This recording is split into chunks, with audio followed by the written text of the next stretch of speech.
you about, there was this controversy that happened a couple months ago, and it had a couple of flare-ups. So just in Mm. case people don't know about this, I'll do a brief refresher.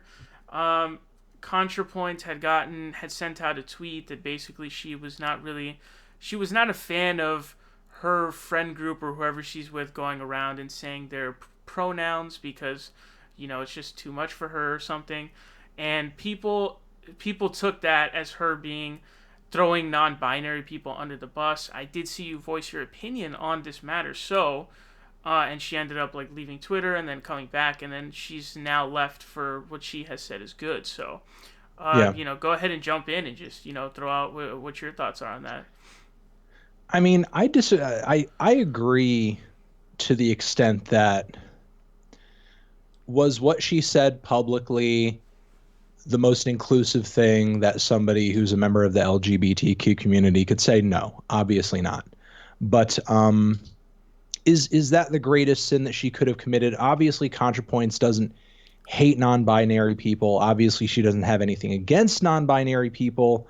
I think that if we were being just a bit more empathetic, that we could sort of see how, for someone like ContraPoints, participating in this, you could even call it a ritual, where we're all kind of announcing our pronouns, can be a little bit, can trigger some kind of dysphoria, and can make it difficult to just kind of exist seamlessly in the gender that you identify as, if you're constantly having to engage in this act where you're reminding people of what gender you are instead of just it being assumed of you. I understand that and I get that.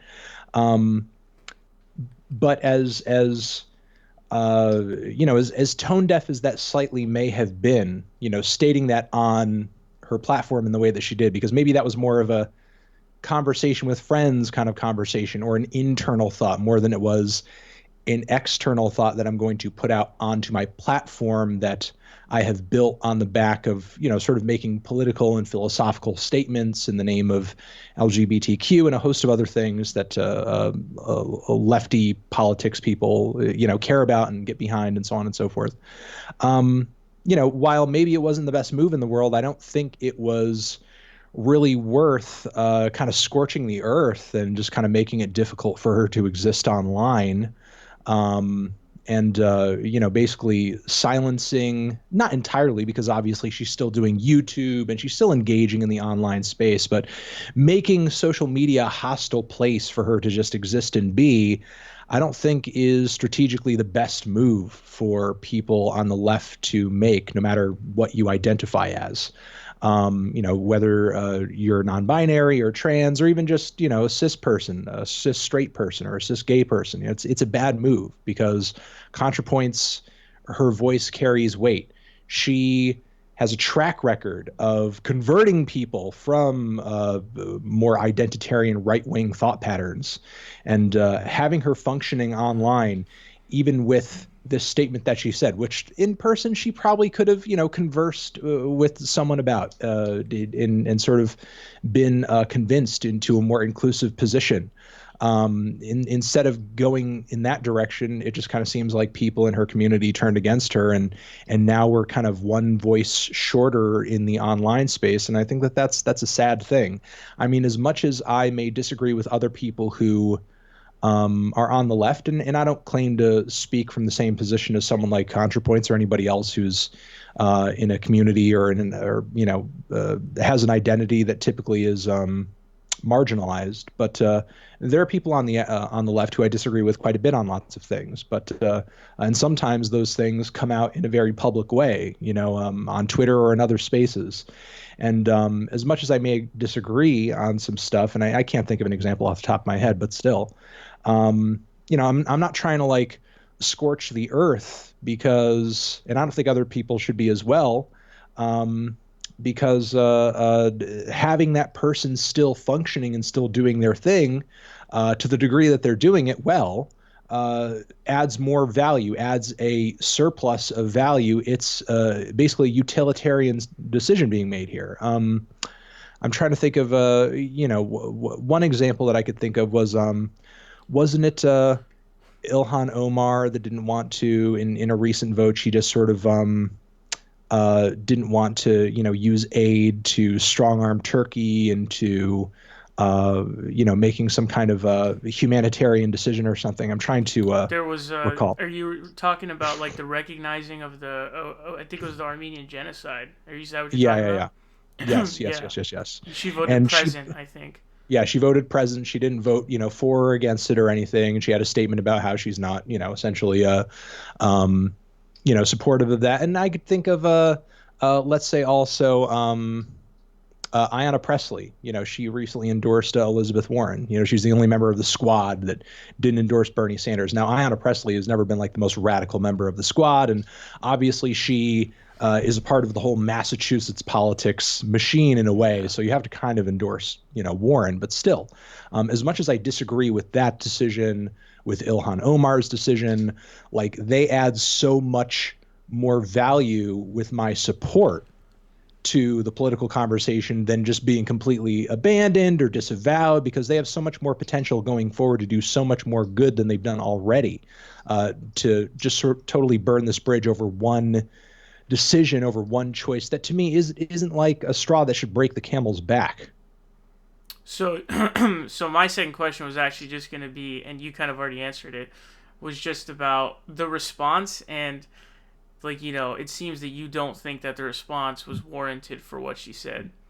Well, and I don't think it was warranted for what she said. And I think another thing that a lot of her fans don't quite realize, or don't quite care about, because they're living in their little echo chamber, is that the right used this as an opportunity to basically continue their narrative that, oh, look at ContraPoints, she's being eaten by the animal that she served or she created, because this is what SJWs do. They eat their own, this, that, and the other way, even though there are plenty of examples of the right eating their own. But anyway, but this is what the left does. This is that. This is the other thing.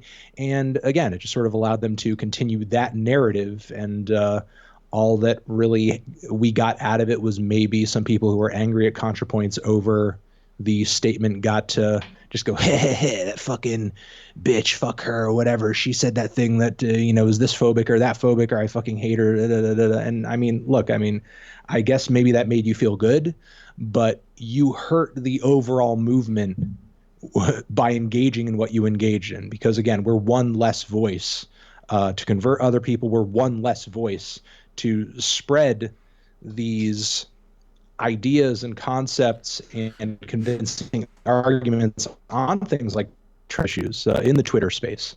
And I feel like the Twitter space and really all of social media needs as many convincing and weighty voices as it can gather to advocate on those issues, because this is, the left didn't choose for this to be a really hot front on the culture war right now, but it is. And, look, if it was the left's decision, we would just be allowing trans people to operate in whatever way they wanted to, with whatever freedom they wanted to, because it's their life, it's their choice, it's their identity. What business of it is mine?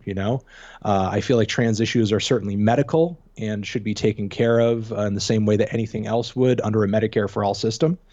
And, again, at the end of the day, how a trans person decides to live, how a non-binary person decides to live their life is of no concern to me, outside of them being prevented from being able to live their life, outside of their rights being trampled. Then I am very concerned with how they're living their life and whether or not they're able to.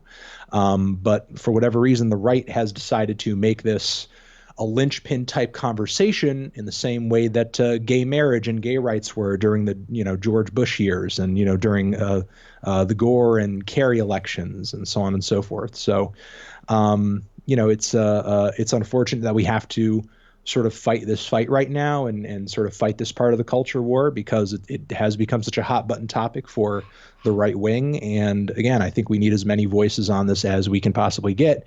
And treating ContraPoints the way that she was treated in reaction to those very mild statements that nobody outside of her community would even have any concern over, because this is like so many layers deep into the trans and non-binary conversation, into the theory behind these philosophies and these identities and, the way that people exist, in these spaces, that nobody on the right even gets what the fuck is going on. Your average right winger, who is transphobic, mind you, doesn't know the difference between a trans person and a non-binary person and gender fluid and what this, that, and the other.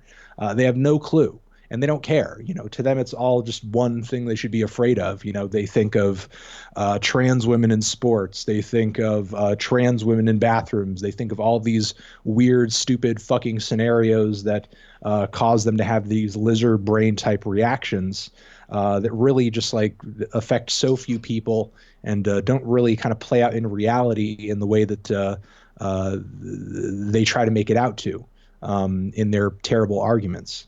So, look, if this had just slid by, the right wouldn't have been able to dunk on it. ContraPoints would still be existing in the Twitter space and sort of advocating in the way that she advocates, very successfully, mind you. And I think the left generally would be all the better for it. But now we're kind of down a few points because we decided it was better to kind of burn bridges instead of build them. Okay, I hear you on that. I pretty much agree with that. I think that's a pretty good summary of that whole situation.